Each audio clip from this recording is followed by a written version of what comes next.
The purpose it serves, I mean, creatures good or bad were put on this earth for a reason.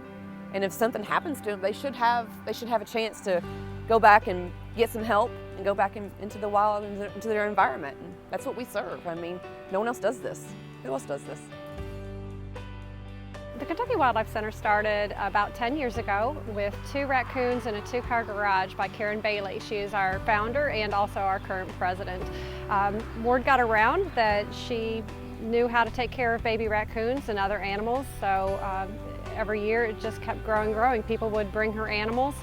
We got to where we were processing around 700 animals a year through her garage. There were 3 or 4 of us at any given time taking care of the animals, providing care, and we realized it was time that we needed a bigger facility. So this is our 3rd season at our current location, and last year we processed 1,186 animals through this facility.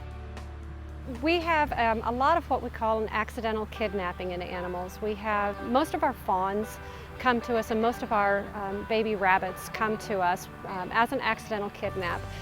People are meaning very, very well, and they're very concerned. They'll find both of those animals specifically laying very still, very quiet, not moving. They say the mother has not been seen for 2-3 hours all day, and they're very concerned about these animals. What they don't realize is that is just very natural. Babies are doing exactly what nature wants them to do. As long as that baby is quiet and still, it is perfectly fine, and the mother will absolutely come back for it. There's no need for concern unless you see the baby standing up, walking around, if the baby is crying, if it has a visible injury, if there's a lot of flies or maggots or other parasites on it. If you see those things, then that's an indication that the mother has abandoned the baby, or that the mother has been killed, or something of that nature. We get calls nearly every day. This time of the year we'll get calls, we'll get 2 dozen calls a day.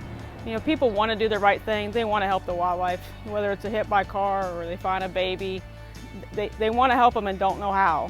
So without the facility like this, most of those animals would die. So it's very important that people bring them to us when they find them as soon as they can, so that we can get them hydrated, get them the proper nutrition that they need, and then in the end release them back into the wild. Oh, this place is just amazing. It's just the commitment that you have to give this place. It's not about coming in and playing with fur babies and then leaving. I mean, it's a lot of cleaning and scrubbing and trying to figure out what's going on with these kids and getting them fed, and it's 2 in the morning and you're just now starting your last feeding. It's a big level of commitment that you need to do this, and not everyone wants to do that. They think they do, but they don't. It's a passion. It's a way to give back to nature what we take out of it. I feel a little bit of responsibility taking from nature, where I've built a house, where we drive our cars, and we just interact so much negatively with wildlife. I feel that there's a sense of responsibility to give back something and to try to maintain the balance, or at least try to put the balance back to where it should be. Education is really important to me, because I feel that the more people understand these animals and the purpose that they have in the environment, then the more willing they are to try to find a way to peacefully coexist with them. And then I find that most of the volunteers here, they are of the same mind. They have a passion, and it may be the love for the animal that brings them in initially, the cute, the cuddly look. But then they find out rapidly that cute and cuddly doesn't always translate over into cute and cuddly, and they understand the meaning behind it, with the purpose that the animal has in society, and just fall in love with that, and then they help to perpetuate that idea out and help educate. I get attached to them, and when you see them and you're messing with them, you're taking care of them every 3 to 4 hours, and you watch them, and sometimes I'll just sit and stare at them to see that I can. You give me a kid that something's wrong, I'll just sit and stare at it and watch it so I can figure out what's going on with it. Sometimes I get, I figure it out, and sometimes I don't. So we lost this one. I didn't catch it in time, but now I know.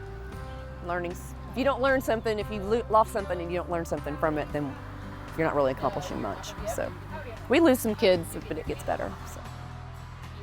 So it's my bliss. It's my bliss. I can have the most rotten day in the world and I come in here, or I go home and I open up an incubator and they are just happy to see me. And they take the little bottle in their mouth, they look up and they have a little milk mustache, and it's the happiest thing you'll ever see.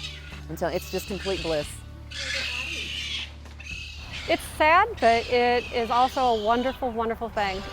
To see this animal that you've spent so much time in and energy into bringing back to health and to making sure it grows the way it should grow, and then to see it just bound off and the absolute joy it has in being out in the wild. I mean, it's just very apparent that they love when they're released. We have such a huge vision for this.